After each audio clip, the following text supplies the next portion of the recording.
guys, you're watching German Gyan. My name is Gyan and guys, today we are up with the new video and this is the fifth and the last part of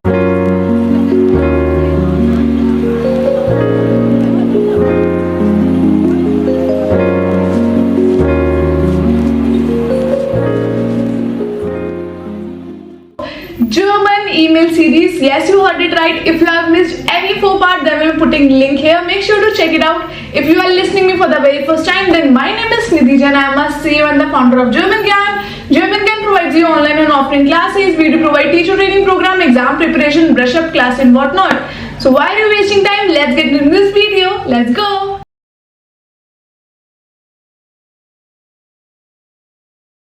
The first question for the formal email is: Sie möchten einen Termin beim Arzt machen. Schreiben Sie eine E-Mail an die Arztpraxis.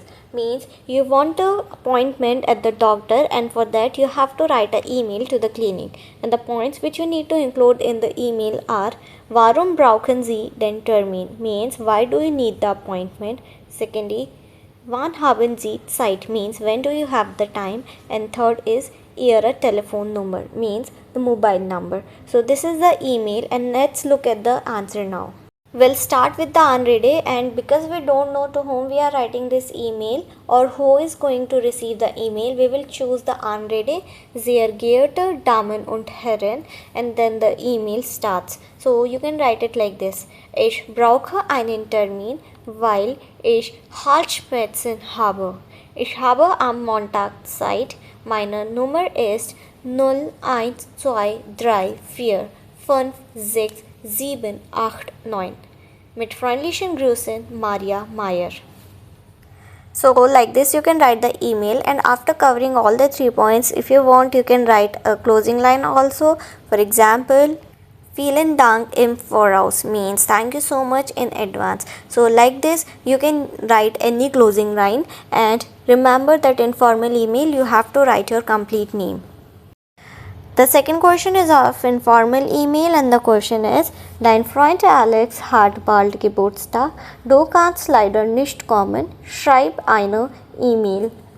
Means your friend Alex has birthday soon, but unfortunately you cannot come, so you have to write an email to him. And the points are which you need to include in an email. Warum kommst du nicht? Means why are you not coming? Was machst du an dem Tag? Means what are you doing on that day?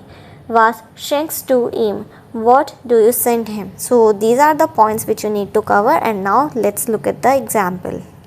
Because we know to whom we are writing this email, we can write their name. So the email is: Hallo Alex, leider kann ich nicht zu deiner Party kommen. Ich arbeite an dem Tag. Ich schenke dir ein Buch. Ich hoffe, wir treffen uns bald.